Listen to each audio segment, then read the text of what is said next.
Look at a bird's wing.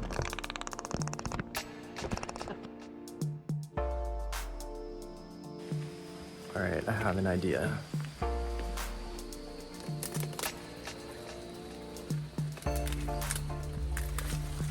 Always check for snakes when lifting something up.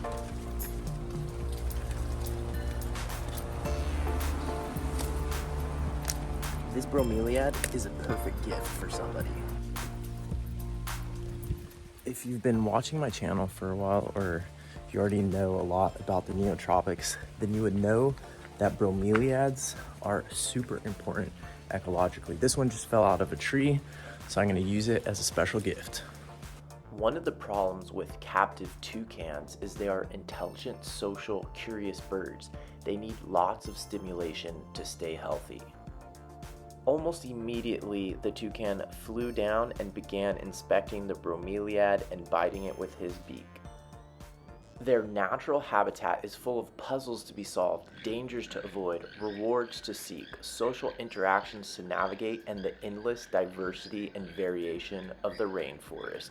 This is very hard to reproduce in captivity. Impossible. I recently stayed with biologists in Panama who help rehabilitate and release captive or injured birds. So yeah, to get things straight, first we work in strict collaboration with government, and we do receive some birds for rehabilitation, and we always get them through the government. So it's all fairly well regulated, and quite often they are birds that have been in captivity, and they have been the wings have been clipped to make sure they can't fly away, and that usually means we have to keep them for a couple of months until they've molted and they've got new feathers so they can fly away.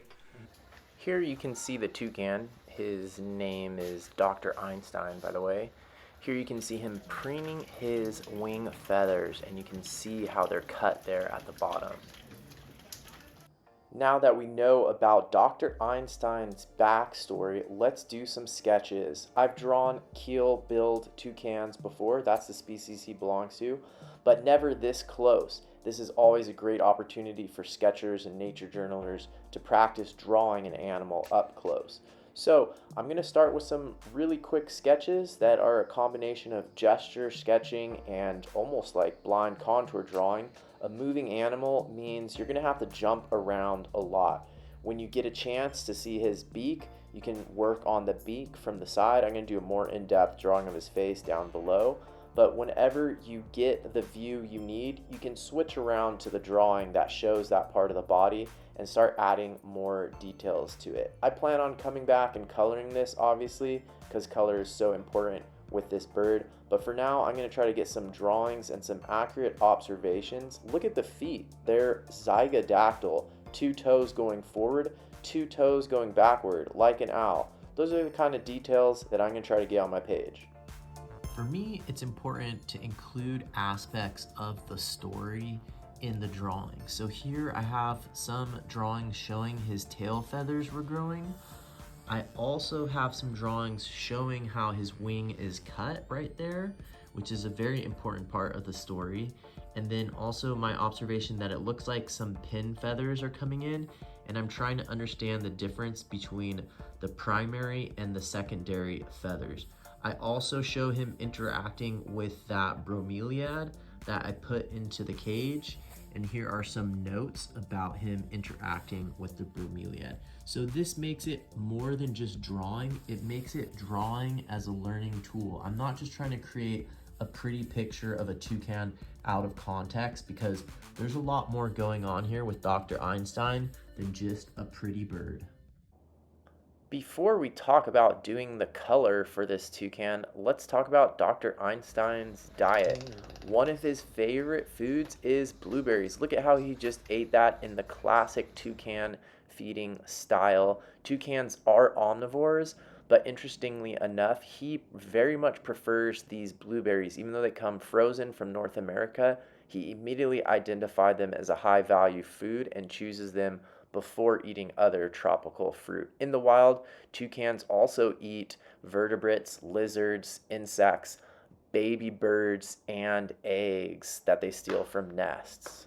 The biologists that run Heliconia Bed and Breakfast know what birds need, and as part of their rehabilitation program, they've done a lot of research on what works best and have a lot of experience. So they know that birds need a very large amount of food, and they know how to prepare a balanced diet for the different birds that they take care of and help release into the wild. Dr. Einstein gets some crushed up mealworms on his food that helps add some protein and some nutrients. They also give him some calcium supplements. Toucan colors are not easy. The main 3 lessons I want you to learn here are how to batch your watercolors. Look at how I did all the yellow parts at the same time. The next important lesson is the difference between wet transitions and dry transitions. Some of the colors on the toucan's bill fade softly into another color, like this blue into the green. Look at how I just faded the blue into the green. Other ones have hard transitions and you need to wait for it to dry, as I'm doing right now. Once it's dry, I could put in the red on the tip of the beak and on the feathers and have those sharp edges where it doesn't bleed into each other. Those are the 3 main lessons you can learn from trying to paint a toucan. I didn't finish the painting here. I came back with a few more details afterwards. It's not all on the video. We really do not want to become a zoo with Right. animals with a one-winged bird and a 3-legged animal, because they Right. can't be released anymore. Yeah. So the main goal is to make the bird ready, or the animal ready for release. Right.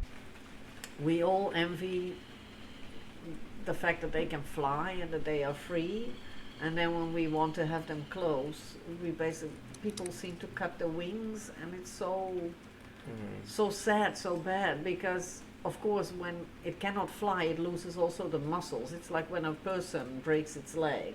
And so what's the rehabilitation plan with the toucan? Like it takes a certain amount of time for the feathers to grow back? Is that what the thing is? Yeah, today I actually saw it got a new tail feather coming out, so I hope that also the wing feathers are coming sooner than I expected. Mm-hmm. According to the literature, they molt in May. Mm-hmm. Which is very long from now. Mm-hmm. And one of the things is that, okay, when they brought him here, he was not really able to fly, but I think part of it was because he was so underfed. Now he's kind of strong looking, and he actually does fly up and down at least 2 meters. I have hopes that he can be rehabilitated earlier. We most likely will bring him towards Serra Hoya, the national park further south. There is more toucans there because they migrate up on the hill, and but we would probably have to see if the people living there would be willing to, for a little while, put some extra fruit outside, because he might not be so strong in flying immediately. Right. So hopefully by the time this video comes out, Dr. Einstein will only have a few weeks left before his wings are strong enough and his feathers are regrown, and he can go back to a wild life in the Panamanian rainforest. If you like this video, give it a thumbs up and comment down below. To learn more about Heliconia B&B, the biologists, and their rehabilitation program, check out the link in the description. Bye!